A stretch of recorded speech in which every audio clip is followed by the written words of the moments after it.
everyone, and welcome back to day 10 of the magical mushroom.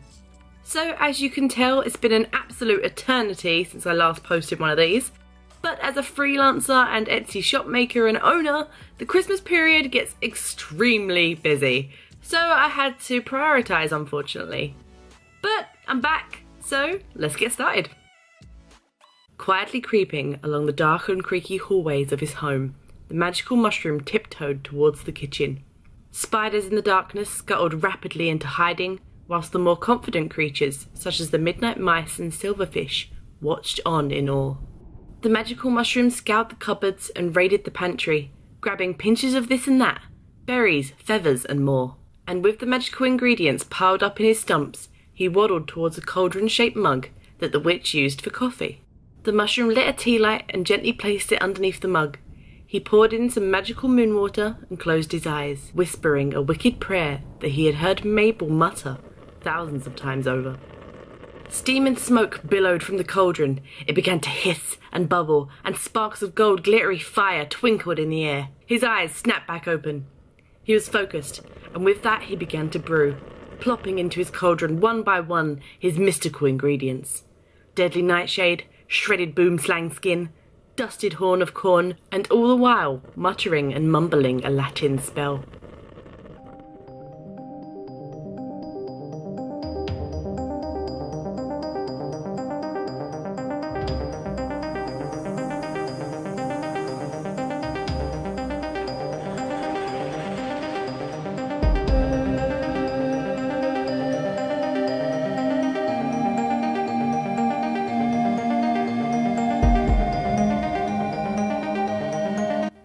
It's super weird getting back into a project after such a long time. I had actually forgotten what happened so far, so I had to go back and rewatch absolutely everything. I mean, I had an idea, but I couldn't remember what we was up to. I also had to get used to using ink again, which was fairly straightforward, but I did make quite a few mistakes when trying to cover larger areas in ink, forgetting that it dries fairly quickly, which leaves lines and marks, etc, etc, etc. If I had the opportunity to paint smoke again within this project, I would prefer to use the method that I used when doing the darker outline, which consists of layering on some water and then blobbing in the ink, which creates a more natural smoky effect, which I obviously remembered and applied to the works after I'd finished painting the smoke. Facepalm! I particularly like the little haunted faces that I incorporated within the smoke. These were a spur of the moment kind of thing and were not in the original sketch. They just kind of came to me and I'm so glad that they're there now. It certainly adds a more ominous and dark feel to this painting. Another last minute idea I had was to add the gold sparkles, which I then put into the story. Another thing which I'm super glad that I thought of, as I feel like it really makes the entire piece pop and just adds a little more detail and intrigue, and who doesn't love gold, glittery sparkles?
So it was great finally being able to come back to this. Hopefully we can get this project completed fairly soon, as we are now 1/3 of the way through it, and obviously I really do want to complete it because it would be cool to have finished an actual story with drawings. So anyway, quite a short one, but other than that, I hope you liked the video. If you want to draw along with me, just redraw a scene in your style and tweet it to me. I would love to see your take on the story, and I will include them in upcoming mushroom videos. Just remember to add the day number to the tweet so I know which one you redrew. So don't forget to like, comment, and maybe share this to your friends and family, as it really helps out the channel. Thanks for watching, and I'll see you soon for more tales of the magical mushroom.